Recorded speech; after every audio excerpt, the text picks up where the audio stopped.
이번에는 GMO 관련해서 제가 좀 질문을 드리고 싶은데요. 사실 GMO 기술이라 그러게 되면 뭐 유전자 변형 많이 이야기를 하고 있는데 많은 이제 스타트업들이 이 제약 바이오 쪽으로 좀 눈을 돌리고 있잖아요. 네. 예, 이 돌리고 있는데 GMO 기술을 기반으로 하고 있는 이 제약 바이오 기업들 뭐 떠오르는 게 좀 있으실까요? 뭐가 있을까요? 사실 우리나라에 많지는 예. 않고요. 뭐 굳이 있다라고 하면은 G 플러스 생명과학 정도? 예. 이 회사는 결국에는 이제 식물 유전자 편집에 특화된 기업이고요. 예. 그래서 식물 유전자 편집 기술을 이용해서 예를 들어 이제 알러지를 줄인 밀, 뭐 혹은 이제 글루텐이 적은 보리 같은 걸 이제 만드는 회사라고 보시면 될 것 같습니다. 네네. 결국에는 이제 장기적으로 식물 기반의 의약품 원료 생산도 염두에 두고 있고요.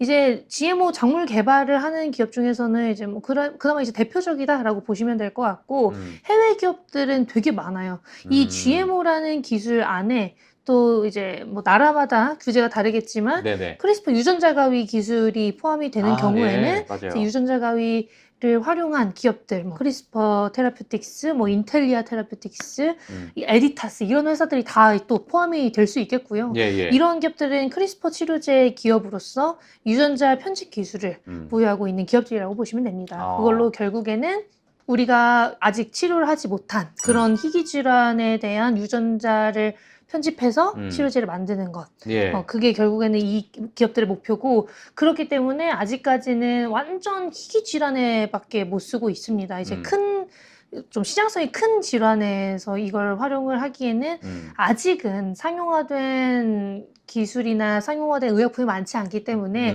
리스크가 조금은 있다라고 많이들 판단을 하셔서 네. 시간이 조금 걸리는 것 같고요. 예. 뭐 해외 기업 중에서 이제 트로픽 바이오사이언스 같은 경우에는 원래 이제 커피나 이제 바나나 같은 작물의 유전자를 편집해서 더 병에 강한 식물로 개발을 했었는데 해충에도 강하고. 그렇죠. 예. 그런 병에 강한 식물로 개발을 했었는데 이런 기업들도 지금은 이제 의약품 원료 쪽으로 이제 확장을 하고 있어요. 그래서 예.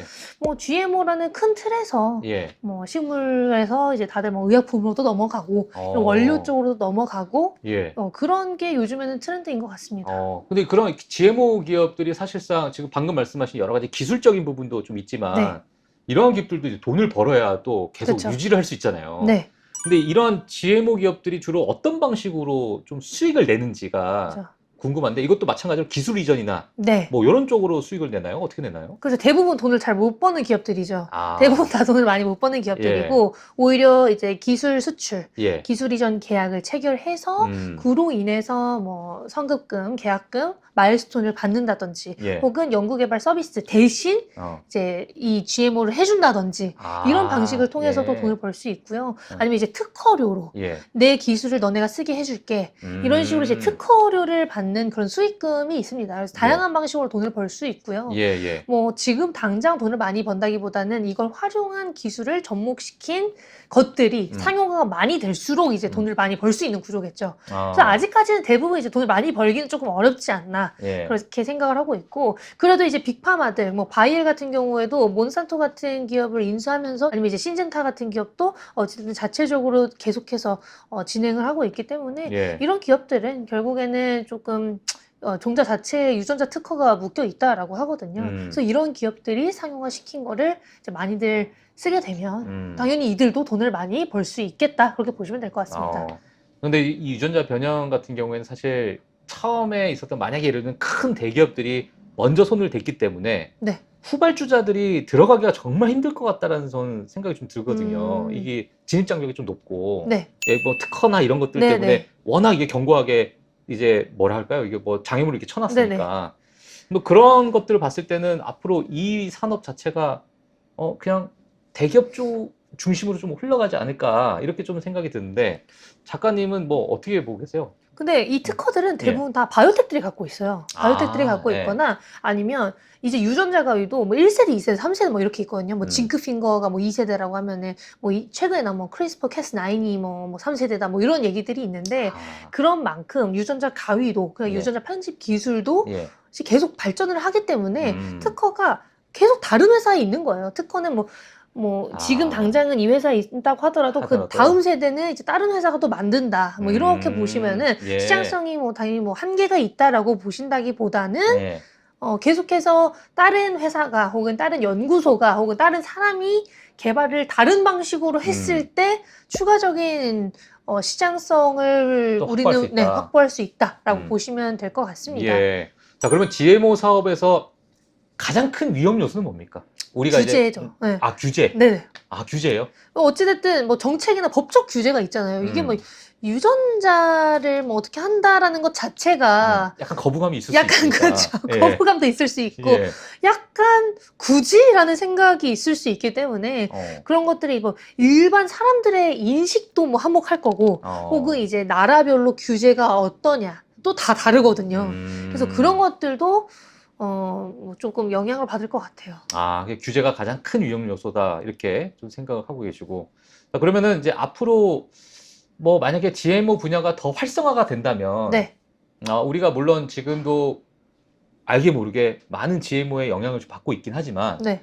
좀 그래도 좀 특별히 좀 투자가 좀 몰릴 만한 그런 특정 산업군이 있을까요? 어떻게 보세요? 당연히 유전자 변형 생물 뭐 작물 생산이 가장 뭐 지금 많은 분들이 네. 알고 계시는 네네. 분야이기 때문에 그 분야도 어찌됐든 지금 뭐 기후 변화나 이런 것들에 강한 그런 GMO들은 뭐 계속해서 발전을 할 수밖에 없을 것 같고요. 예. 지금 지구온난화나 뭐 기후변화가 점점 심해지는 와중에 맞아요. 어느 정도는 필수적이지 않을까라고 저는 생각을 하고 있고 예. 이 플랫폼을 활용할 기업들도 점점 많아질 수 있을 거라고 저는 기대를 합니다.